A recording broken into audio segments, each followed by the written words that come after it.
അപ്പോസ്തല പ്രവർത്തനങ്ങൾ അധ്യായം 12 യാക്കോബിന്റെ വധം. അക്കാലത്ത് ഹേറോദേസ് രാജാവ് സഭയിൽപ്പെട്ട ചിലരെ പീഡിപ്പിക്കാൻ തുടങ്ങി. അവൻ യോഹന്നാന്റെ സഹോദരനായ യാക്കോബിനെ വാളിനിരയാക്കി. യഹൂദരെ ഇത് സന്തോഷിപ്പിച്ചുവെന്ന് കണ്ട് അവൻ പത്രോസിനെയും ബന്ധനസ്ഥനാക്കാൻ ഒരുപ്പെട്ടു. അത് പുളിപ്പില്ലാത്ത അപ്പത്തിന്റെ ദിവസങ്ങളായിരുന്നു. അവനെ കാരാഗൃഹത്തിൽ അടച്ചതിനു ശേഷം 4 ഭടന്മാർ വീതമുള്ള 4 സംഘങ്ങളെ അവർ കാവലിന് നിയോഗിച്ചു. പെസഹ കഴിയുമ്പോൾ അവനെ ജനത്തിന്റെ മുമ്പിൽ കൊണ്ടുവരിക എന്നതായിരുന്നു അവന്റെ ഉദ്ദേശം. അങ്ങനെ പത്രോസ് കാരാഗൃഹത്തിൽ സൂക്ഷിക്കപ്പെട്ടു. സഭ അവനു വേണ്ടി ദൈവത്തോട് തീക്ഷ്ണമായി പ്രാർത്ഥിച്ചുകൊണ്ടിരുന്നു. കാരാഗൃഹത്തിൽ അത്ഭുതം. പരസ്യ വിചാരണയ്ക്ക് പുറത്തു കൊണ്ടുവരാൻ ഹേറോദേസ് ഉദ്ദേശിച്ചിരുന്നതിന്റെ തലേ രാത്രി പത്രോസ് ഇരുമ്പ് ചങ്ങലകളാൽ ബന്ധിതനായി 2 പടിയാടികളുടെ മധ്യേ ഉറങ്ങുകയായിരുന്നു. പട്ടാളക്കാർ കാരാഗൃഹവാതിൽക്കൽ കാവൽ നിൽക്കുന്നുണ്ടായിരുന്നു. പെട്ടെന്ന് കർത്താവിന്റെ ദൂതൻ പ്രത്യക്ഷനായി ആ മുറിയാകെ പ്രകാശം നിറഞ്ഞു. അവൻ പത്രോസിന്റെ പാർശ്വത്തിൽ തട്ടി ഉണർത്തിക്കൊണ്ട് പറഞ്ഞു, വേഗം എഴുന്നേൽക്കൂ. അപ്പോൾ അവന്റെ കൈകളിൽ നിന്ന് ചങ്ങലകൾ താഴെ വീണു. ദൂതൻ അവനോട് പറഞ്ഞു, നീ അരമുറുക്കി പാദരക്ഷകൾ അണിയുക. അവൻ അങ്ങനെ ചെയ്തു. ദൂതൻ വീണ്ടും പറഞ്ഞു, മേലങ്കി ധരിച്ചുകൊണ്ട് എന്റെ പിന്നാലെ വരിക. അവൻ പുറത്തിറങ്ങി ദൂതനെ അനുഗമിച്ചു. എങ്കിലും ദൂതൻ വഴി സംഭവിച്ച ഇക്കാര്യം യാഥാർത്ഥ്യമാണെന്ന് അവന് തോന്നിയില്ല. തനിക്കൊരു ദർശനമുണ്ടായെന്നേ അവൻ കരുതിയുള്ളൂ. അവൻ 1-ാമത്തെയും 2-ാമത്തെയും കാവൽ സ്ഥാനങ്ങൾ പിന്നിട്ട് നഗരത്തിലേക്കുള്ള ഇരുമ്പ് കവാടത്തിലെത്തി. അത് അവർക്കായി സ്വയം തുറന്നു. അപ്പോൾ അവർ പുറത്തു കടന്ന് ഒരു തെരുവ് പിന്നിട്ടപ്പോൾ ദൂതൻ പെട്ടെന്ന് അപ്രത്യക്ഷനായി. അപ്പോഴാണ് പത്രോസിന് പൂർണ്ണബോധം വന്നത്. അവൻ പറഞ്ഞു, കർത്താവ് തന്റെ ദൂതനെ അയച്ച് ഹെരോദസിന്റെ കരങ്ങളിൽ നിന്നും യഹൂദന്മാരുടെ വ്യാമോഹങ്ങളിൽ നിന്നും എന്നെ മോചിപ്പിച്ചിരിക്കുന്നു. ഇക്കാര്യം ഗ്രഹിച്ചപ്പോൾ അവൻ മർക്കോസ് എന്ന അപരനാമമുള്ള യോഹന്നാന്റെ അമ്മയായ മറിയത്തിന്റെ വീട്ടിലേക്ക് പോയി. അവിടെ വളരെ പേർ ഒരുമിച്ച് പ്രാർത്ഥിച്ചുകൊണ്ടിരിക്കുകയായിരുന്നു. അപ്പോൾ പടിവാതിക്കൽ മുട്ടിയപ്പോൾ റോദ എന്ന വേലക്കാരി ഇറങ്ങി വന്ന് നോക്കി. പത്രോസിന്റെ സ്വരം തിരിച്ചറിഞ്ഞ അവൾ സന്തോഷഭരിതയായി വാതിൽ തുറക്കുന്ന കാര്യം പറഞ്ഞ് അകത്തേക്ക് ഓടിച്ചെന്ന് പത്രോസ് വാതിൽക്കൽ നിൽക്കുന്നു എന്നറിയിച്ചു. നിനക്ക് ഭ്രാന്താണ് എന്ന് അവർ പറഞ്ഞു. അവൾ വീണ്ടും തർപ്പിച്ചു പറഞ്ഞപ്പോൾ അവന്റെ കാവൽ ദൂതരായിരിക്കും എന്നായിരിക്കും അവന്റെ മറുപടി. പത്രോസ് വാതിൽക്കൽ മുട്ടിക്കൊണ്ടിരുന്നു. അവർ കതവ് തുറന്നപ്പോൾ അവനെ കണ്ട് വിസ്മയിച്ചു. നിശബ്ദരായിരിക്കാൻ കൈകൊണ്ട് ആംഗ്യം കാണിച്ചതിനു ശേഷം എങ്ങനെയാണ് കർത്താവ് തന്നെ കാരാഗൃഹത്തിൽ നിന്ന് രക്ഷപ്പെടുത്തിയതെന്ന് അവൻ വിശദീകരിച്ചു. ഈ സംഭവം യാക്കോബിനോടും സഹോദരന്മാരോടും പറയണമെന്ന് അവൻ ആവശ്യപ്പെട്ടു. അനന്തരം അവൻ അവിടെ നിന്ന് പുറപ്പെട്ട് വേറൊരു സ്ഥലത്തേക്ക് പോയി.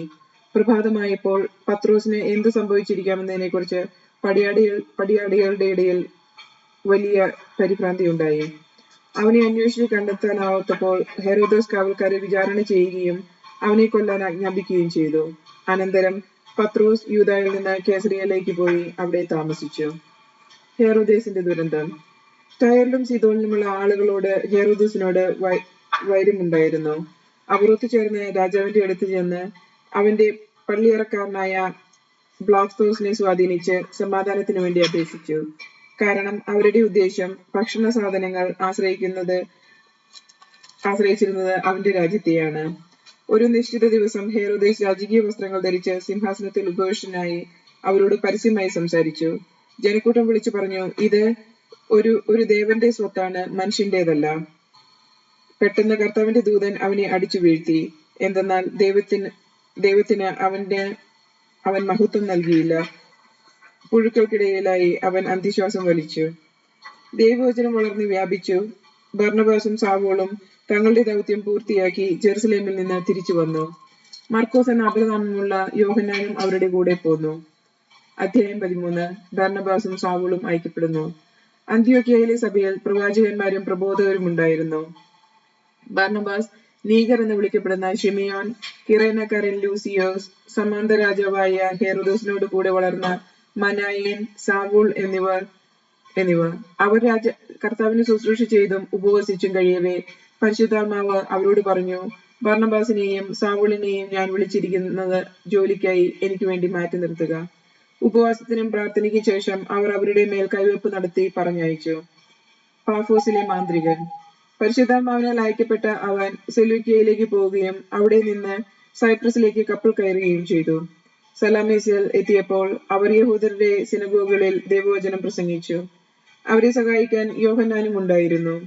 അവർ ദ്വീപ് മുഴുവൻ ചുറ്റി സഞ്ചരിച്ച് പാഫോസയിൽ എത്തിയപ്പോൾ ഒരു മന്ത്രവാദിയെ കണ്ടുമുട്ടി. അവർ ബറയേശു എന്നു പേരായ യഹൂദനായ ഒരു വ്യാജപ്രവാചകനായിരുന്നു.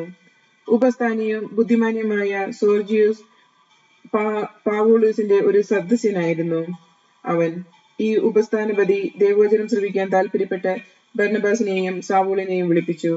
എന്നാൽ മാന്ത്രികനായ എലിമാസ്, മാന്ത്രികൻ എന്നാണ് ഈ പേരിന്റെ അർത്ഥം, വിശ്വാസത്തിൽ നിന്ന് ഉപസ്ഥാനപതിയെ വ്യതിചലിപ്പിക്കാൻ ശ്രമിച്ചുകൊണ്ട് അവരെ തടഞ്ഞു. പൗലോസ് ഒന്നുകൂടി പേരുണ്ടായിരുന്ന സാവൂളാകട്ടെ പരിശുദ്ധാത്മാവിനാൽ നിറഞ്ഞ് അവന്റെ നേരെ സൂക്ഷിച്ചു നോക്കി പറഞ്ഞു, സാത്താന്റെ സന്താനമേ, സകല നീതിക്കും എതിരായവനെ, ദുഷ്ടതയും വഞ്ചനയും നിറഞ്ഞവനെ, ദൈവത്തിന്റെ നേർവഴി ദൂഷിപ്പിക്കുന്നതിൽ നിന്ന് വിരമിക്കുകയില്ലേ? ഇതാ കർത്താവിന്റെ കരം ഇപ്പോൾ നിന്റെ മേൽ പതിക്കും, നീ അന്ധനായി തീരും. കുറെ കാലത്തേക്ക് സൂര്യനെ ദർശിക്കാൻ നിനക്ക് സാധിക്കുകയില്ല. ഉടൻ തന്നെ മൂടലും അന്ധകാരവും അവനെ ആവരണം ചെയ്തു. തന്നെ കൈക്ക് പിടിച്ച് നയിക്കാൻ അവൻ ആളുകളെ അന്വേഷിച്ച് ചുറ്റിത്തിരിഞ്ഞു. ഈ സംഭവം കണ്ടപ്പോൾ ഉപസ്ഥാനപതി കർത്താവിന്റെ പ്രബോധനത്തെക്കുറിച്ച് അത്ഭുതപ്പെടുകയും വിശ്വാസം സ്വീകരിക്കുകയും ചെയ്തു. പൗലോസ് അന്ത്യോക്യയിൽ. പൗലോസും കൂടെയുള്ളവരും പാഫോസിൽ നിന്ന് കപ്പൽ യാത്ര ചെയ്ത് പാംഫീലിയയിലെ പെർഗയിലെത്തി. യോഹന്നാൻ അവരെ വിട്ട് ജെറുസലേമിലേക്ക് മടങ്ങിപ്പോയി. എന്നാൽ അവർ പെർഗ കടന്ന് പിസിദിയയിലെ അന്ത്യോക്യയിൽ വന്നെത്തി. സാബത്ത് ദിവസം അവർ സിനഗോഗിൽ പ്രവേശിച്ച് അവിടെ ഉപവിഷ്ടരായി. നിയമവും പ്രവചനവും വായിച്ചു കഴിഞ്ഞപ്പോൾ സിനഗോഗിലെ അധികാരികൾ ആളയച്ച് അവരോട് ഇപ്രകാരം പറയിച്ചു: സഹോദരന്മാരെ, നിങ്ങളിൽ ആർക്കെങ്കിലും ജനങ്ങൾക്ക് ഉപദേശം നൽകാനുണ്ടെങ്കിൽ പറയാം. അപ്പോൾ പൗലോസ് എഴുന്നേറ്റ് നിന്ന് കൈകൊണ്ട് ആംഗ്യം കാണിച്ചിട്ട് പറഞ്ഞു: ഇസ്രായേൽ ജനമേ, ദൈവത്തെ ഭയപ്പെടുന്നവരെ ശ്രദ്ധിക്കുവിൻ. ഈ ഇസ്രായേൽ ജനതയുടെ ദൈവം നമ്മുടെ പിതാക്കന്മാരെ തിരഞ്ഞെടുത്തു. ഈജിപ്തിൽ വസിച്ചിരുന്ന കാലത്ത് അവരെ അവിടുന്ന് ഒരു വലിയ ജനമാക്കി. തന്റെ ശക്തമായ ഭുജം കൊണ്ട് അവിടുന്ന് അവരെ കൊണ്ടുപോരുകയും ചെയ്തു. അവിടുന്ന് 40 വർഷത്തോളം മരുഭൂമിയിൽ അവരോട് ക്ഷമാപൂർവം പെരുമാറി. കാനാൻ ദേശത്ത് വെച്ച് 7 ജാതികളെ നശിപ്പിച്ചതിനു ശേഷം അവരുടെ ഭൂമി 450 വർഷത്തോളം ഇസ്രായേൽക്കാർക്ക് അവകാശമാക്കി കൊടുത്തു. അതിനുശേഷം അവിടുന്ന് പ്രവാചകനായ സാമുവേലിന്റെ കാലം വരെ അവർക്ക് ന്യായാധിപന്മാരെ നൽകി. പിന്നീട് അവർ ഒരു രാജാവിന് വേണ്ടി അപേക്ഷിച്ചു. ബെഞ്ചമിൻ ഗോത്രത്തിൽപ്പെട്ട കിഷിന്റെ പുത്രൻ സാവൂളിനെ 40 വർഷത്തേക്ക് ദൈവം അവർക്ക് നൽകി. അനന്തരം അവനെ നീക്കം ചെയ്തിട്ട് ദാവീദിനെ അവരുടെ രാജാവായി അവിടുന്ന് ഉയർത്തി. അവനെ കുറിച്ച് അവിടുന്ന് ഇപ്രകാരം സാക്ഷ്യപ്പെടുത്തിയിരിക്കുന്നു: ജെസയുടെ പുത്രനായ ദാവീദിൽ എന്റെ ഹൃദയത്തിൽ ഇണങ്ങിയ ഒരു മനുഷ്യനെ ഞാൻ കണ്ടെത്തിയിരിക്കുന്നു. അവൻ എന്റെ ഹിതം നിറവേറ്റും. വാഗ്ദാനം ചെയ്തിരുന്നത് പോലെ ഇവന്റെ വംശത്തിൽ നിന്ന് ഇസ്രായേലിന് രക്ഷകനായി യേശുവിനെ ദൈവം ഉയർത്തിയിരിക്കുന്നു. അവന്റെ ആഗമനത്തിനു മുമ്പ് യോഹന്നാൻ ഇസ്രായേലിലെ എല്ലാ ജനതകളോടും അനുതാപത്തിന്റെ ജ്ഞാനസ്നാനം പ്രസംഗിച്ചു. തന്റെ ദൗത്യം അവസാനിക്കാറായപ്പോൾ യോഹന്നാൻ പറഞ്ഞു: ഞാൻ ആരെന്നാണ് നിങ്ങളുടെ സങ്കല്പം? ഞാൻ അവനല്ല. എന്നാൽ ഇതാ, എനിക്ക് ശേഷം ഒരുവൻ വരുന്നു, അവന്റെ പാദരക്ഷ അയക്കാൻ ഞാൻ യോഗ്യനല്ല. സഹോദരരെ, അബ്രാഹത്തിന്റെ സന്തതികളെ, ദൈവഭയമുള്ളവരെ, നമ്മുടെ അടുത്തേക്ക് ഈ രക്ഷയുടെ വചനം അയക്കപ്പെട്ടിരിക്കുന്നു. ജെറുസലേം നിവാസികളും അവരുടെ അധികാരികളും അവനെ അറിയാത്തവരും എല്ലാ സാപത്തിലും വായിക്കുന്ന പ്രവാചക വചനങ്ങൾ ഗ്രഹിക്കാതെയും അവരെ ശിക്ഷയ്ക്ക് വിധിച്ചുകൊണ്ട് ആ വചനങ്ങൾ പൂർത്തിയാക്കി. മരണശിക്ഷ അറിയിക്കുന്ന ഒരു കുറ്റവും അവനിൽ കാണാതിരുന്നിട്ടും അവനെ വധിക്കാൻ അവ പിലാത്തോസിനോട് ആവശ്യപ്പെട്ടു. അവനെ കുറിച്ച് എഴുതപ്പെട്ടിരിക്കുന്നതെല്ലാം പൂർത്തിയായപ്പോൾ അവർ അവനെ കുരിശിൽ നിന്ന് താഴെ ഇറക്കി കല്ലറയിൽ സംസ്കരിച്ചു. എന്നാൽ ദൈവം അവനെ മരിച്ചവരിൽ നിന്ന് ഉയർപ്പിച്ചു. അവനോടൊപ്പം ഗലീലയിൽ നിന്ന് ജെറുസലേമിലേക്ക് വന്നവർക്ക് അവൻ പല ദിവസങ്ങളിലും പ്രത്യക്ഷനായി. അവർ ഇപ്പോൾ ജനതകളുടെ മുമ്പിൽ അവന്റെ സാക്ഷികളാണ്. ഞങ്ങൾ നിങ്ങളോട് പ്രസംഗിക്കുന്ന സുവിശേഷം ഇതാണ്: പിതാക്കന്മാർക്ക് നൽകിയിരിക്കുന്ന വാഗ്ദാനം യേശുവിനെ ഉയർപ്പിച്ചുകൊണ്ട് ദൈവമക്കളായി നമുക്ക് നിറവേറ്റി തന്നു. 2-ാം സങ്കീർത്തനത്തിൽ ഇപ്രകാരം എഴുതിയിട്ടുണ്ടല്ലോ: നീ എന്റെ പുത്രനാണ്, ഇന്ന് ഞാൻ നിനക്ക് ജന്മം നൽകി. നാശത്തിന്റെ അവസ്ഥയിലേക്ക് തിരിച്ചു ചെല്ലാനാവാത്ത വിധം മരിച്ചവരിൽ നിന്ന് അവനെ ഉയർപ്പിച്ചതിനെ കുറിച്ച് അവിടുന്ന് ഇങ്ങനെ അരുളി ചെയ്തു: ദാവീദിന് വാഗ്ദാനം ചെയ്യപ്പെട്ട വിശ്വസ്തതയും വിശുദ്ധവുമായ അനുഗ്രഹങ്ങൾ നിങ്ങൾക്ക് ഞാൻ തരും. മറ്റൊരു സങ്കീർത്തനത്തിൽ ഇങ്ങനെ പറഞ്ഞിരിക്കുന്നു: അവിടുത്തെ പരിശുദ്ധൻ ജീർണിക്കാൻ അവിടുന്ന് അനുവദിക്കുകയില്ല. ദാവീദ് തന്റെ തലമുറയിൽ ദൈവഹിതം നിറവേറ്റിയതിനു ശേഷം മരണം പ്രാപിച്ചു. അവൻ പിതാക്കന്മാരോട് ചേരുകയും ജീർണത പ്രാപിക്കുകയും ചെയ്തു. എന്നാൽ ദൈവം ഉയർപ്പിച്ചവനാകട്ടെ ജീർണത പ്രാപിച്ചില്ല. സഹോദരരെ, നിങ്ങൾ ഇത് അറിഞ്ഞുകൊള്ളുവിൻ: നിങ്ങൾക്ക് പാപമോചനവും പ്രഘോഷിക്കപ്പെട്ടിരിക്കുന്നത് ഇവൻ വഴിയത്രേ. മോശയുടെ നിയമം വഴി നീതീകരണം ലഭിക്കാനാവാത്ത കാര്യങ്ങളുണ്ട്. വിശ്വസിക്കുന്നവർക്ക് അവൻ വഴി അവയിൽ നീതീകരണം ലഭിക്കും. അതുകൊണ്ട് പ്രവചനങ്ങളിൽ പറഞ്ഞിട്ടുള്ളത് നിങ്ങൾക്ക് സംഭവിക്കാതിരിക്കാൻ സൂക്ഷിച്ചുകൊള്ളുവിൻ. നിന്ദകരെ കാണുവിൻ, ആശ്ചര്യപ്പെടുവിൻ, അപ്രത്യക്ഷരാകുവിൻ. എന്തെന്നാൽ നിങ്ങളുടെ ദിവസങ്ങളിൽ ഞാൻ ഒരു പ്രവൃത്തി ചെയ്യുന്നു, ആര് പറഞ്ഞാലും നിങ്ങൾ വിശ്വസിക്കാത്ത ഒരു പ്രവൃത്തി. ഇക്കാര്യങ്ങളെല്ലാം അടുത്ത സാപത്തിലും വിവരിക്കണമെന്ന് അവർ പറഞ്ഞപ്പോൾ അവൻ പുറത്തു വന്നപ്പോൾ ആളുകൾ അവനോട് അപേക്ഷിച്ചു. സിനഗോഗിലെ സമ്മേളനം പിരിച്ചുവിട്ടപ്പോൾ പല യഹൂദരും യഹൂദ മതത്തിൽ പുതുതായി ചേർന്ന ദൈവഭക്തരായ പലരും പൗലോസിനെയും ബർന്നബസിനെയും അനുഗമിച്ചു. അവരാകട്ടെ അവരോട് സംസാരിക്കുകയും ദൈവകൃപയിൽ നിലനിൽക്കാൻ അവരെ പ്രേരിപ്പിക്കുകയും ചെയ്തു. അടുത്ത സാപത്തിൽ ദൈവവചനം ശ്രവിക്കാൻ നഗരവാസികൾ എല്ലാവരും തന്നെ സമ്മേളിച്ചു. ജനക്കൂട്ടത്തെ കണ്ടപ്പോൾ യഹൂദർ അസൂയപ്പെട്ട് പൗലോസ് പറഞ്ഞ കാര്യങ്ങളെ എതിർക്കുകയും അവനെ ദൂഷിക്കുകയും ചെയ്തു. പൗലോസും ബർന്നബാസും ധൈര്യപൂർവ്വം അങ്ങനെ പറഞ്ഞു: ദൈവവചനം ആദ്യം നിങ്ങളോട് പ്രസംഗിക്കുക ആവശ്യമായിരുന്നു. എന്നാൽ നിങ്ങൾ അത് തള്ളിക്കളയുന്നത് കൊണ്ടും നിത്യജീവന് നിങ്ങളെ തന്നെ അയോഗ്യരാക്കിയിരിക്കുന്നത് കൊണ്ടും ഇതാ ഞങ്ങൾ വിജാതിയുടെ അടുക്കിലേക്ക് തിരിയുന്നു. കാരണം കർത്താവ് ഞങ്ങളോട് ഇങ്ങനെ കൽപ്പിച്ചിരിക്കുന്നു: ഭൂമിയിലെ അതിർത്തി വരെ രക്ഷ വ്യാപിപ്പിക്കുന്നതിന് വിജാതിയർക്ക് ഒരു ദീപമായി നിന്നെ ഞാൻ സ്ഥാപിച്ചിരിക്കുന്നു. ഈ വാക്കുകൾ കേട്ടപ്പോൾ വിജാതിയർ സന്തോഷഭരിതരായി കർത്താവിന്റെ വചനത്തെ പ്രകീർത്തിച്ചു. നിത്യജീവന് നിയോഗം ലഭിച്ചവരെല്ലാം വിശ്വസിക്കുകയും ചെയ്തു. കർത്താവിന്റെ വചനം ആ നാട്ടിലെല്ലാം വ്യാപിച്ചു. എന്നാൽ യഹൂദന്മാർ ബഹുമാന്യരായ ഭക്തസ്ത്രീകളെയും നഗരത്തിലെ പ്രമാണികളെയും പ്രേരിപ്പിച്ച് പൗലോസിനും ബർന്നബാസിനുമെതിരായി പീഡനം ഇളക്കിവിടുകയും അവരെ ആ നാട്ടിൽ നിന്ന് പുറത്താക്കുകയും ചെയ്തു. അവർ തങ്ങളുടെ പാദങ്ങളുടെ പൊടി അവർക്കെതിരായി തട്ടിക്കളഞ്ഞിട്ട് ഇക്കോണിയത്തിലേക്ക് പോയി. ശിഷ്യന്മാർ ആനന്ദത്താലും പരിശുദ്ധാത്മാവിനാലും നിറഞ്ഞവരായി. അധ്യായം 14. പൗലോസ് ഇക്കോണിയത്തിൽ. അവർ ഇക്കോണിയത്തിലെ യഹൂദരുടെ സിനഗോഗിൽ പ്രവേശിച്ച് പ്രസംഗിച്ചു. യഹൂദരും ഗ്രീക്കുകാരും അടങ്ങിയ ഒരു വലിയ ഗണം വിശ്വസിച്ചു.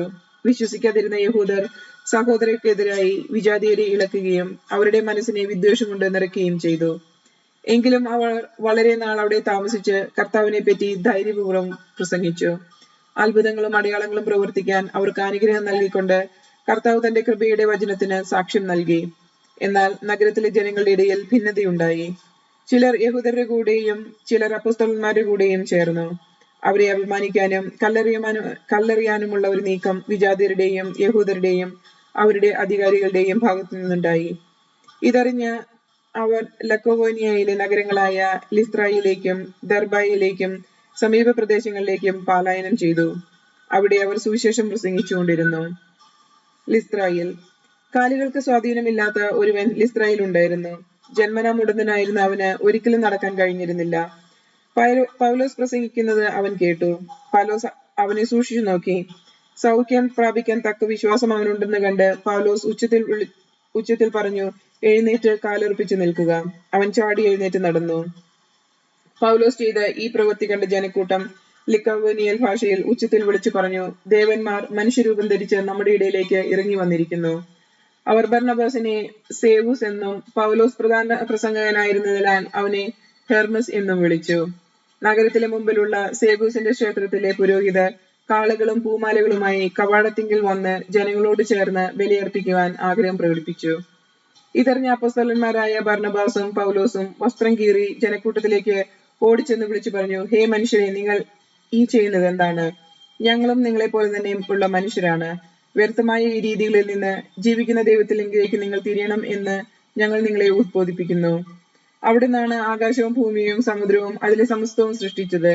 കഴിഞ്ഞ തലമുറയിൽ എല്ലാ ജനതകളെയും സ്വന്തം മാർഗങ്ങളിൽ സഞ്ചരിക്കാൻ അവിടുന്ന് അനുവദിച്ചു.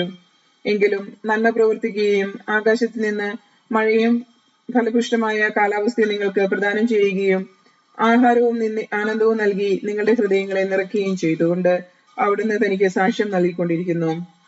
അവർ ഇപ്രകാരം പറഞ്ഞു: തങ്ങൾക്ക് ബലിയർപ്പിക്കുന്നതിൽ നിന്ന് ജനങ്ങളെ കടാക്ഷിച്ച് പിന്തിരിപ്പിച്ചു.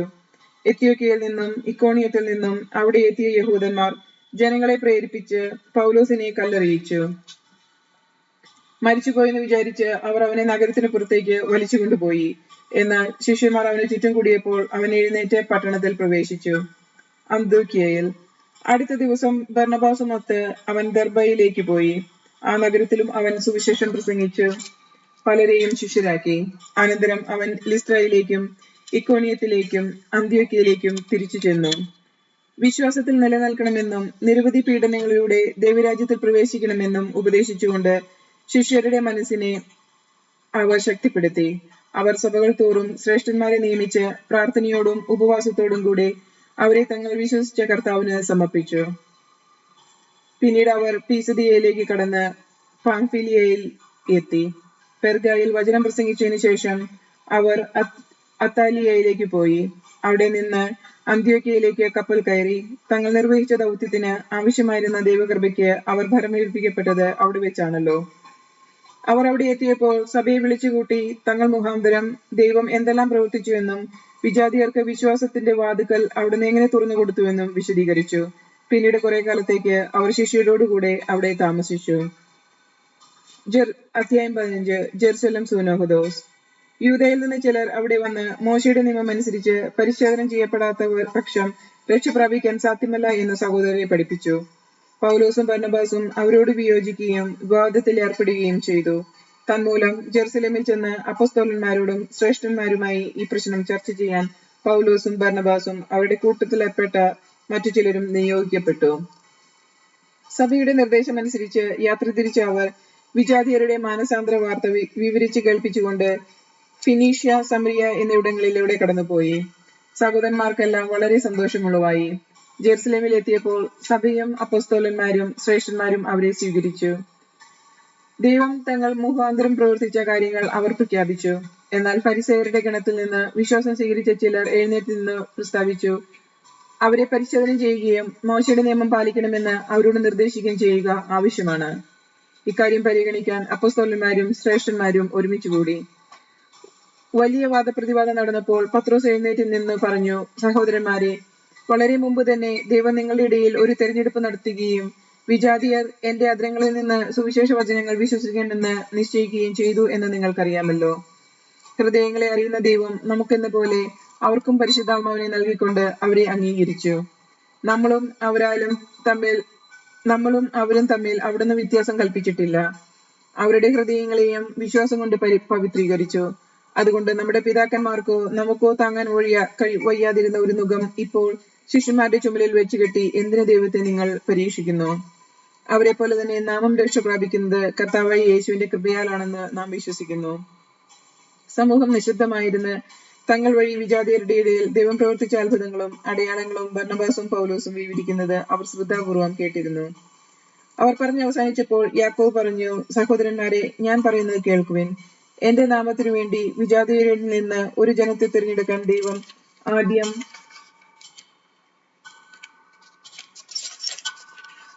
അവരെ സന്ദർശിച്ചത് എങ്ങനെയെന്ന് ശിമ്യോൻ വിവരിച്ചുവല്ലോ. പ്രവാചകന്മാരുടെ വാക്കുകൾ ഇതിനോട് പൂർണ്ണമായി യോജിക്കുന്നു. ഇങ്ങനെ എഴുതപ്പെട്ടിരിക്കുന്നു, ഇതിനുശേഷം ഞാൻ തിരിച്ചു വരും, ദാവീദിന്റെ വീണുപോയ കൂടാരം ഞാൻ വീണ്ടും പണിയും, അതിന്റെ നഷ്ടശിഷ്ടങ്ങളിൽ നിന്ന് ഞാൻ അതിനെ പുതുക്കി പണിയും, അതിനെ ഞാൻ വീണ്ടും ഉയർത്തി നിർത്തും. കർത്താവ് അരുളി ചെയ്യുന്നു, ശേഷിക്കുന്ന ജനങ്ങളും എന്റെ നാമത്തിന് പ്രതിഷ്ഠിക്കുന്ന വിജാതിയരും കർത്താവിനെ അന്വേഷിക്കുന്നതിന് വേണ്ടിയാണിത്. അവിടുന്ന് പുരാതന കാലം മുതൽ ഇതെല്ലാം വ്യക്തമാക്കിയിട്ടുണ്ട്. അതിനാൽ ദൈവത്തിങ്കിലേക്ക് തിരിയുന്ന വിജാതിയരെ നാം വിഷമിപ്പിക്കരുത് എന്നാണ് എന്റെ അഭിപ്രായം. എന്നാൽ അവർ വിഗ്രഹാരാധനയെ സംബന്ധിക്കുന്ന മാലിന്യത്തിൽ നിന്നും വ്യഭിചാരത്തിൽ നിന്നും കഴുത്ത് നെരിച്ചു കൊല്ലപ്പെട്ടവരിൽ നിന്നും രക്തത്തിൽ നിന്നും അകന്നിരിക്കാൻ അവർക്ക് എഴുതണം. എന്തെന്നാൽ തലമുറയ്ക്ക് മുമ്പേ തന്നെ എല്ലാ നഗരങ്ങളിലും മോശയുടെ നിയമം പ്രഘോഷിക്കുന്ന ചിലരുണ്ടായിരുന്നു. എല്ലാ സാപത്തിലും സിനഗോഗുകളിൽ അത് വായിക്കുകയും ചെയ്യുന്നുണ്ട്. സുനഗോഗ് തീരുമാനം. തങ്ങളിൽ നിന്ന് ചിലരെ തെരഞ്ഞെടുത്ത് ബർന്നബാസിനോടും പൗലോസിനോടുമൊപ്പം അന്ത്യോക്യയിലേക്ക് അയക്കുന്നത് നന്നായിരിക്കുമെന്ന് അപ്പോസ്തലർക്കും ശ്രേഷ്ഠന്മാർക്കും സഭയ്ക്ക് മുഴുവൻ തോന്നി. സഹോദരന്മാരിൽ നേതാക്കന്മാരായിരുന്ന ബർന്നബാസ് എന്ന് വിളിക്കുന്ന യൂദാസിനെയും സീലോസിനെയും ഒരു എഴുത്തുമായി അവർ അയച്ചു. എഴുത്തിപ്രകാരമായിരുന്നു, അപ്പോസ്തലന്മാർക്കും ശ്രേഷ്ഠന്മാരുമായ സഹോദരന്മാർ, അന്ത്യോക്യയിലെയും സിറിയയിലെയും കിലിയയിലെയും വിജാതിയരിൽ നിന്നുള്ള സഹോദരന്മാരായ നിങ്ങൾക്ക് അഭിവാദനം അർപ്പിക്കുന്നു. ഞങ്ങളിൽ ചിലർ പ്രസംഗങ്ങൾ മുഖേന നിങ്ങൾക്ക് മനഃശാഞ്ചല്യം വരുത്തിക്കൊണ്ട് നിങ്ങളെ ബുദ്ധിമുട്ടിച്ചുവെന്ന് ഞങ്ങൾ കേട്ടു. ഞങ്ങൾ അവർക്ക് യാതൊരു നിർദ്ദേശവും നൽകിയിരുന്നില്ല.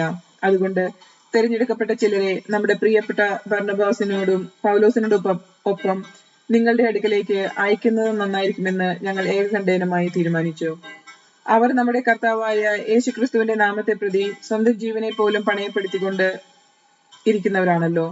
അതുകൊണ്ട് ഞങ്ങൾ യൂദാസിനെയും സീലോസിനെയും അയച്ചിരിക്കുന്നു. ഈ കാര്യങ്ങൾ തന്നെ അവർ നിങ്ങളോട് നേരിട്ട് സംസാരിക്കുന്നതായിരിക്കും. താഴെ പറയുന്ന അത്യാവശ്യ കാര്യങ്ങളെക്കാൾ കൂടുതലായി ഒരു ഭാരവും നിങ്ങളുടെ മേൽ ചുമത്താതിരിക്കുന്നത് നല്ലതെന്നും പരിശുദ്ധാത്മാവിനും ഞങ്ങൾക്കും തോന്നി. വിഗ്രഹങ്ങൾക്ക് അർപ്പിച്ച വസ്തുക്കൾ, രക്തം, കഴുത്ത് ഞെരിച്ചു കൊല്ലപ്പെട്ടവ, വ്യഭിചാരം എന്നിവയിൽ നിന്ന് നിങ്ങൾ അകന്നിരിക്കണം. ഇവയിൽ നിന്ന് അകന്നു നിന്നാൽ നിങ്ങൾക്ക് നല്ലത്. മംഗളാശംസകൾ. അവർ യാത്ര തിരിച്ച് അന്ത്യോക്യയിലെത്തി ജനങ്ങളെ മുഴുവൻ വിളിച്ചുകൂട്ടി എഴുത്ത് അവരെ ഏൽപ്പിച്ചു. അവർ ആ ഉപദേശം വായിച്ച് സന്തുഷ്ടരായി. പ്രവാചകന്മാർ കൂടിയായിരുന്ന യൂദാസും സീലാസും സഹോദരങ്ങൾക്ക് വളരെ ഉപദേശങ്ങൾ നൽകുകയും അവരെ വിശ്വാസത്തിൽ ശക്തിപ്പെടുത്തുകയും ചെയ്തു. അവർ കുറെ നാൾ അവിടെ ചിലവഴിച്ചു. പിന്നീട് അവരെ അയച്ചവരുടെ അടുക്കിലേക്ക് സഹോദരൻ അവരെ സൗഹാർദ്ദപൂർവ്വം യാത്രയാക്കി. എന്നാൽ പൗലോസും ബർന്നബാസും മറ്റു പലരോടുമൊപ്പം കർത്താവിന്റെ വചനം പ്രസംഗിക്കുകയും പഠിപ്പിക്കുകയും ചെയ്തുകൊണ്ട് അന്ത്യോക്യയിൽ താമസിച്ചു. പൗലോസും ബർന്നബാസും വേർപിരിയുന്നു. കുറെ ദിവസങ്ങൾ കഴിഞ്ഞപ്പോൾ പൗലോസ് ബർന്നബാസിനോട് പറഞ്ഞു, വരൂ, നാം കർത്താവിന്റെ വചനം പ്രസംഗിച്ച എല്ലാ നഗരങ്ങളിലും തിരിച്ചു ചെന്ന് സഹോദരരെ സന്ദർശിച്ച് അവർ എങ്ങനെ കഴിയുന്നു എന്ന് അറിയാം. മാർക്കോസ് എന്ന് വിളിക്കപ്പെടുന്ന യോഹന്നാനെ കൂടി കൊണ്ടുപോകാൻ ബർന്നബാസ് ആഗ്രഹിച്ചു. എന്നാൽ പാംഫിലിയയിൽ വെച്ച് തങ്ങളിൽ നിന്ന് പിരിഞ്ഞു പോവുകയും പിന്നീട് ജോലിയിൽ തങ്ങളോട് ചേരാതിരിക്കുകയും ചെയ്ത ഒരുവനെ കൂടെ പോകാതിരിക്കുന്നതാണ് നല്ലത് എന്നായിരുന്നു പൗലോസിന്റെ പക്ഷം. ശക്തമായ അഭിപ്രായ ഭിന്നത മൂലം അവർ പിരിഞ്ഞു.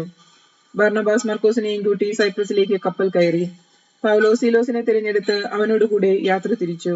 സഹോദരന്മാരെല്ലാം അവരെ കർത്താവിന്റെ കൃപയിലേക്ക് ഭരമേൽപ്പിച്ചു. അവൻ സഭകളെ ശക്തിപ്പെടുത്തിക്കൊണ്ട് സിറിയയിലൂടെയും കിലീക്കിയയിലൂടെയും സഞ്ചരിച്ചു. അധ്യായം 16. തിമോത്തിയോസ്. ദെർബെ, ലിസ്ത്ര എന്നീ സ്ഥലങ്ങളിൽ പൗലോസ് എത്തിച്ചേർന്നു. ലിസ്ത്രയിൽ തിമോത്തേസ് എന്നു പേരുള്ള ഒരു ശിഷ്യനുണ്ടായിരുന്നു. വിശ്വാസിനിയായ ഒരു യഹൂദ സ്ത്രീയുടെ മകൻ. എന്നാൽ അവന്റെ പിതാവ് ഗ്രീക്കുകാരനായിരുന്നു. ലിസ്ത്ര, ഇക്കോണിയം എന്നിവിടങ്ങളിലെ സഹോദരങ്ങൾക്ക് അവനെപ്പറ്റി നല്ല മതിപ്പുണ്ടായിരുന്നു. അവനെ തന്റെ കൂടെ കൊണ്ടുപോകാൻ പൗലോസ് തീരുമാനിച്ചു. ആ സ്ഥലത്തിലുള്ള യഹൂദരെ പരിഗണിച്ച് പൗലോസ് അവന് പരിച്ഛേദന കർമ്മം നടത്തി. എന്തെന്നാൽ അവന്റെ പിതാവ് ഗ്രീക്കുകാരാണെന്ന് അവരെല്ലാവരും അറിഞ്ഞിരുന്നു. ജെറുസലേമിൽ വെച്ച് അപ്പോസ്തലന്മാരും ശ്രേഷ്ഠന്മാരും എടുത്ത തീരുമാനങ്ങൾ അനുസരിക്കണമെന്ന് അവർ നഗരത്തിലൂടെ ചുറ്റി സഞ്ചരിക്കവേ അവിടെയുള്ളവരോട് അറിയിച്ചു. തന്മൂലം സഭകൾ വിശ്വാസത്തിൽ ശക്തിപ്പെടുകയും അവരുടെ എണ്ണം അനുദിനം വർദ്ധിക്കുകയും ചെയ്തു. ത്രോവാസിലെ ദർശനം. ഏഷ്യയിൽ വചനം പ്രസംഗിക്കുന്നതിൽ നിന്ന് പരിശുദ്ധാത്മാവ് അവരെ പിന്തിരിപ്പിച്ചുകൊണ്ട് അവർ ഫ്രിജിയ, ഗലാത്തിയ എന്നിവിടങ്ങളിലൂടെ യാത്ര ചെയ്തു. മിസിയായ്ക്ക് അടുത്തു വന്നപ്പോൾ ബിഥീനയിലേക്ക് പോകാൻ അവർ ആഗ്രഹിച്ചു. എങ്കിലും യേശുവിന്റെ ആത്മാവ് അതിനനുവദിച്ചില്ല. തന്മൂലം മിസിയ പിന്നിട്ട് അവർ ത്രോവാസിലേക്ക് പോയി. രാത്രിയിൽ പൗലോസിന് ഒരു ദർശനമുണ്ടായി. മെക്കോദോനിയക്കാരനായ ഒരുവൻ അവന്റെ മുമ്പിൽ നിന്ന് ഇപ്രകാരം അഭ്യർത്ഥിച്ചു, മെക്കോദോനിയയിലേക്ക് വന്ന് ഞങ്ങളെ സഹായിക്കുക. മെക്കോദോനിയക്കാരെ സുവിശേഷം അറിയിക്കാൻ ദൈവം തങ്ങളെ വിളിച്ചിരിക്കുന്നു എന്നറിഞ്ഞ് അവൻ ദർശനമുണ്ടായ ഉടനെ അങ്ങോട്ടേക്ക് പോകാൻ ഉദ്യമിച്ചു. ലിദിയയുടെ മാനസാന്തരം. ത്രോവാസിൽ നിന്നും ഞങ്ങൾ കപ്പൽ കയറി നേരിട്ട് സമോത്രക്കയിലേക്ക് യാത്ര ചെയ്തു. അടുത്ത ദിവസം നെയാപോളിസിലേക്കും അവിടെ നിന്ന് ഫിലിപ്പോസിലേക്കും പോയി.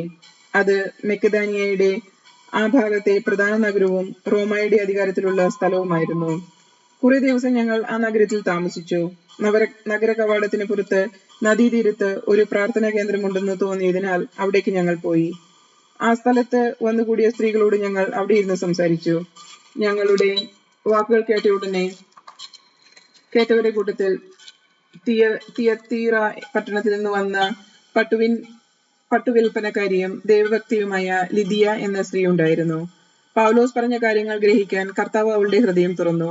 കുടുംബസമേതം ജ്ഞാനസ്നാനം സ്വീകരിച്ച അവൾ ഞങ്ങളോട് പറഞ്ഞു, കർത്താവിൽ വിശ്വസിക്കുന്നവളായി എന്നെ നിങ്ങൾ ഗണിക്കുന്നുവെങ്കിൽ ഇന്ന് എന്റെ ഭവനത്തിൽ വന്ന് താമസിക്കാൻ ഞാൻ നിങ്ങളോട് അപേക്ഷിക്കുന്നു. ഞങ്ങൾ അവൾക്ക് വഴങ്ങി. പൗലോസ് കാരാഗൃഹത്തിൽ. ഞങ്ങൾ പ്രാർത്ഥനാ കേന്ദ്രത്തിലേക്ക് പോകുമ്പോൾ ഭാവി ഫലം പ്രവചിക്കുന്ന ആത്മാവ് ബാധിച്ച ഒരു അടിമ പെൺകുട്ടിയെ കണ്ടു. ഭാവി പ്രവചനം വഴി അവൾ തന്റെ യജമാനന്മാർക്ക് വളരെ ആദായമുണ്ടാക്കിയിരുന്നു. അവൾ പൗലോസിന്റെയും ഞങ്ങളുടെയും പിറകെ വന്ന് വിളിച്ചു പറഞ്ഞു, ഈ മനുഷ്യൻ അത്യുന്നതനായ ദൈവത്തിന്റെ ദാസരാണ്. അവർ നിങ്ങളോട് രക്ഷയുടെ മാർഗം പ്രഘോഷിക്കുന്നു. പല ദിവസങ്ങൾ ഇവൾ ഇപ്രകാരം ചെയ്തു. പൗലോസിനെ ഇത് അസഹ്യപ്പെടുത്തി. അവൻ തിരിഞ്ഞ് അവളുടെ ആത്മാവോട് പറഞ്ഞു, അവളിൽ നിന്ന് പുറത്തു പോകാൻ യേശുക്രിസ്തുവിന്റെ നാമത്തിൽ നിന്നോട് ഞാൻ ആജ്ഞാപിക്കുന്നു. തൽക്ഷണം അത് പുറത്തുപോയി. അവളുടെ യജമാനന്മാർ തങ്ങളുടെ ആദായമാർഗം നഷ്ടപ്പെട്ടുവെന്ന് കണ്ടപ്പോൾ പൗലോസിനെയും സീലോസിനെയും പിടികൂടി വലിച്ചിഴച്ച് പൊതുസ്ഥലത്ത് അധികാരികളുടെ മുമ്പിൽ കൊണ്ടുവന്നു. അവർ അവരെ ന്യായാധിപന്മാരുടെ മുമ്പിൽ കൊണ്ടുവന്ന് ഇപ്രകാരം പറഞ്ഞു: യഹൂദരായ ഇവർ നമ്മുടെ നഗരത്തെ അസ്വസ്ഥമാക്കുന്നു. റോമക്കാരായ നമുക്ക് നിയമപ്രകാരം അംഗീകരിക്കാനോ അനുഷ്ഠിക്കാനോ പാടില്ലാത്ത ആചാരങ്ങളെക്കുറിച്ച് ഇവർ പ്രസംഗിച്ചു നടക്കുന്നു. ജനക്കൂട്ടം ഒന്നാകെ അവർക്കെതിരായി ഇളകി. വസ്ത്രങ്ങൾ ഉരിഞ്ഞു മാറ്റി അവരെ പ്രഹരിക്കാൻ ന്യായാധിപന്മാർ കൽപ്പന നൽകി. അവരെ വളരെയധികം പ്രഹരിച്ചതിനു ശേഷം കാരാഗൃഹത്തിൽ അടച്ചു. അവർക്ക് ശ്രദ്ധാപൂർവം കാവൽ നിൽക്കാൻ പാറാവുകാരന് നിർദ്ദേശവും കൊടുത്തു. അവൻ കൽപ്പന പ്രകാരം അവരെ കാരാഗൃഹത്തിന്റെ ഉള്ളറയിലാക്കി കാലുകൾക്ക് ആമം വച്ചു. തടവറയിലെ അത്ഭുതം. അർദ്ധരാത്രിയോടടുത്ത് പൗലോസും സീലോസും കീർത്തനം പാടി ദൈവത്തെ സ്തുതിക്കുകയായിരുന്നു. തടവുകാർ അത് കേട്ടുകൊണ്ടിരുന്നു. പെട്ടെന്ന് വലിയൊരു ഭൂകമ്പമുണ്ടായി. കാരാഗൃഹത്തിലെ അടിത്തറ കുലുങ്ങി. എല്ലാ വാതിലുകളും തുറക്കപ്പെട്ടു. എല്ലാവരുടെയും ചങ്ങലകൾ അഴിഞ്ഞു വീണു. കാവൽക്കാരൻ ഉണർന്നപ്പോൾ കാരാഗൃഹ വാതിലുകൾ തുറന്നു കിടക്കുന്നത് കണ്ടു. തടവുകാരെല്ലാം രക്ഷപ്പെട്ടുവെന്ന് വിചാരിച്ച് അവൻ വാളൂരി ആത്മഹത്യക്കൊരുങ്ങി. എന്നാൽ പൗലോസ് വിളിച്ചു പറഞ്ഞു: സാഹസം കാണിക്കരുത്, ഞങ്ങളെല്ലാവരും ഇവിടെ തന്നെയുണ്ട്. വിളക്ക് കൊണ്ടുവരാൻ വിളിച്ചു പറഞ്ഞിട്ട് അവൻ അകത്തേക്ക് ഓടി. പേടിച്ചു വിറച്ച് അവൻ പൗലോസിന്റെയും സീലോസിന്റെയും കാൽക്കൽ വീണു. അവരെ പുറത്ത് കൊണ്ടുവന്ന് അവർ ചോദിച്ചു: യജമാനന്മാരെ, രക്ഷ പ്രാപിക്കാൻ ഞാൻ എന്ത് ചെയ്യണം? അവൻ പറഞ്ഞു: കർത്താവായ യേശുവിൽ വിശ്വസിക്കുക, നീയും നിന്റെ കുടുംബവും രക്ഷ പ്രാപിക്കും. അവർ അവനോടും അവന്റെ വീട്ടിലുള്ളവരോടും കർത്താവിന്റെ വചനം പ്രസംഗിച്ചു. അവൻ ആ രാത്രി തന്നെ അവരെ കൊണ്ടുപോയി അവരുടെ മുറിവുകൾ കഴുകി. അപ്പോൾ തന്നെ അവനും കുടുംബവും ജ്ഞാനസ്നാനം സ്വീകരിക്കുകയും ചെയ്തു. അവരെ വീട്ടിലേക്ക് കൂട്ടിക്കൊണ്ടുവന്ന് അവർക്ക് ഭക്ഷണം വിളമ്പി. ദൈവത്തിൽ വിശ്വസിച്ചുകൊണ്ട് അവനും കുടുംബാംഗങ്ങളും അത്യധികം ആനന്ദിച്ചു. പ്രഭാതമായപ്പോൾ ന്യായാധിപന്മാർ ആ മനുഷ്യനെ വിട്ടയക്കുക എന്ന് കൽപ്പിച്ചുകൊണ്ട് ഭടന്മാരെ അയച്ചു. കാവൽക്കാരൻ ഈ വിവരം പൗലോസിനെ അറിയിച്ചു. ന്യായാധിപന്മാർ നിങ്ങളെ വിട്ടയക്കണമെന്ന് കൽപ്പിച്ചുകൊണ്ട് ആളയച്ചിരിക്കുന്നു. അതുകൊണ്ട് ഇപ്പോൾ നിങ്ങൾക്ക് സമാധാനത്തോടെ പോകാം. എന്നാൽ പൗലോസ് അവരോട് പറഞ്ഞു: റോമ പൗരന്മാരായ ഞങ്ങളെ വിചാരണ ചെയ്ത് കുറ്റം വിധിക്കാതെ പരസ്യമായി പ്രഹരിച്ചതിനു ശേഷം കാരാഗൃഹത്തിൽ അടച്ചു. ഇപ്പോൾ ഞങ്ങളെ അവർ രഹസ്യമായി വിട്ടയക്കുന്നുവോ? അത് പാടില്ല. അവർ തന്നെ വന്ന് ഞങ്ങളെ വിട്ടയക്കട്ടെ. ഭടന്മാർ ഈ വിവരം ന്യായാധിപന്മാരെ അറിയിച്ചു. അവർ റോമ പൗരന്മാരെന്ന് കേട്ടപ്പോൾ ന്യായാധിപന്മാർ ഭയപ്പെട്ടു. അതിനാൽ അവർ വന്ന് അവരോട് ക്ഷമായാചനം ചെയ്യുകയും അവരെ പുറത്തു കൊണ്ടുവന്ന് നഗരം വിട്ടു പോകണമെന്ന് അവരോട് അഭ്യർത്ഥിക്കുകയും ചെയ്തു. അവർ കാരാഗൃഹത്തിന് പുറത്തു വന്ന് ലിദിയായുടെ വീട്ടിലേക്ക് പോയി. സഹോദരരെ കണ്ട് ഉപദേശങ്ങൾ നൽകിയതിനു ശേഷം അവർ അവിടെ നിന്ന് യാത്ര തിരിച്ചു. അധ്യായം 17. തെസ്സലോനിക്കയിൽ. അവർ ആംഫിപോളീസ്, അപ്പോളോണിയ എന്നീ സ്ഥലങ്ങളിലൂടെ യാത്ര ചെയ്ത് തെസ്സലോനിക്കയിലെത്തി. അവിടെ യഹൂദരുടെ ഒരു സിനഗോഗ് ഉണ്ടായിരുന്നു. പൗലോസ് പതിവനുസരിച്ച് അവിടെ ചെന്ന് 3 ശബ്ബത്തുകളിൽ വിശുദ്ധ ഗ്രന്ഥത്തെ ആധാരമാക്കി അവരോട് സംവാദത്തിൽ ഏർപ്പെട്ടു. ക്രിസ്തു പീഡനം സഹിക്കുകയും മരിച്ചവരിൽ നിന്ന് ഉയർത്തെഴുന്നേൽക്കുകയും ചെയ്യുക ആവശ്യമായിരുന്നുവെന്ന് അവൻ വിശദീകരിക്കുകയും തെളിയിക്കുകയും ചെയ്തു. അവൻ പറഞ്ഞു: ഞാൻ നിങ്ങളുടെ മുമ്പിൽ പ്രഘോഷിക്കുന്ന ഈ യേശു തന്നെയാണ് ക്രിസ്തു. അവരിൽ ചിലർ ബോധ്യം വന്ന് പൗലോസിന്റെയും സീലോസിന്റെയും കൂടെ ചേർന്നു. ദൈവഭക്തരായ അനേകം ഗ്രീക്കുകാരും നിരവധി കുലീന വനിതകളും അപ്രകാരം ചെയ്തു. എന്നാൽ യഹൂദർ അസൂയപ്പെട്ട് ചില നീചന്മാരെ ഒരുമിച്ച് കൂട്ടി നഗരത്തെ ഇളക്കി. അവർ ജാസന്റെ ഭവനത്തിൽ തള്ളിക്കയറുകയും അപ്പോസ്തലന്മാരെ ആൾക്കൂട്ടത്തിനിടയിലേക്ക് ഇറക്കിക്കൊണ്ടുവരുന്നതിന് പരിശ്രമിക്കുകയും ചെയ്തു. അവരെ കണ്ടെത്താൻ കഴിയാതെ വന്നപ്പോൾ ജാസിനെയും ചില സഹോദരന്മാരെയും നഗരാധിപന്മാരുടെ അടുക്കൽ വലിച്ചിഴിച്ചു കൊണ്ടുവന്ന് അവർ വിളിച്ചു പറഞ്ഞു: ലോകത്തെ തലകീഴ് മറിച്ച് ഈ മനുഷ്യൻ ഇതാ ഇവിടെയും വന്നിരിക്കുന്നു. ജാസൻ അവർക്ക് ആതിഥ്യം നൽകി യേശു എന്ന മറ്റു രാജാവിന്റെ പേര് പറഞ്ഞുകൊണ്ട് ഇവരെ എല്ലാവരെയും സീസറിന്റെ കൽപ്പനയ്ക്കെതിരായി പ്രവർത്തിപ്പിക്കുന്നു. ഇത് കേട്ട് ന്യായാധിപന്മാരും ജനക്കൂട്ടവും അസ്വസ്ഥരായി. അവർ ജാസിനെയും മറ്റുള്ളവരെയും ജാമ്യത്തിൽ വിട്ടയച്ചു. ബെറോയായിൽ. രാത്രിയായപ്പോൾ സഹോദരന്മാർ പെട്ടെന്ന് പൗലോസിനെയും സീലോസിനെയും ബെറോബയിലേക്ക് അയച്ചു. അവർ അവിടെ എത്തി യഹൂദരെ സിനഗോഗിലേക്ക് പോയി. ഈ സ്ഥലത്തെ യഹൂദർ തെസ്സലോനിക്കയിലുള്ളവരെക്കാൾ മാന്യരായിരുന്നു. ഇവർ അതീവ താല്പര്യത്തോടെ വചനം സ്വീകരിച്ചു. അവർ പറഞ്ഞത് സത്യമാണോ എന്ന് അറിയുവാൻ വിശുദ്ധ ഗ്രന്ഥങ്ങൾ അനുദിനം പരിശോധിക്കുകയും ചെയ്തു. അതിൽ പലരും വിശ്വാസം സ്വീകരിച്ചു. കൂടാതെ ഗ്രീക്കുകാരിൽ ബഹുമാന്യനായ പല സ്ത്രീകളും പുരുഷന്മാരും പൗലോസ് ബെറായിയിലും ദൈവവചനം പ്രസംഗിച്ചുവെന്നും തെസ്സലോനിക്കക്കാരായ യഹൂദർ അറിഞ്ഞപ്പോൾ അവർ അവിടെയും എത്തി ജനങ്ങളെ പ്രകോപിപ്പിക്കുകയും ഇളക്കിവിടുകയും ചെയ്തു. ഉടൻ തന്നെ സഹോദരൻ പൗലോസിനെ കടൽ തീരം വരെ ചെന്നെത്തുന്നതിനുള്ള സജ്ജീകരണങ്ങൾ ചെയ്ത് അവരെ യാത്രയാക്കി. എന്നാൽ സീലോസും തിമോഥെയോസും അവിടെ തന്നെ താമസിച്ചു. പൗലോസിന്റെ കൂടെ പോയവർ അവനെ ആഥൻസിൽ കൊണ്ടുചെന്നാക്കി. സീലോസും തിമോഥെയോസും കഴിയുന്നതും വേഗം തന്റെ അടുക്കൽ എത്തിച്ചേരണമെന്ന അവന്റെ നിർദ്ദേശവുമായി അവർ തിരിച്ചു പോന്നു.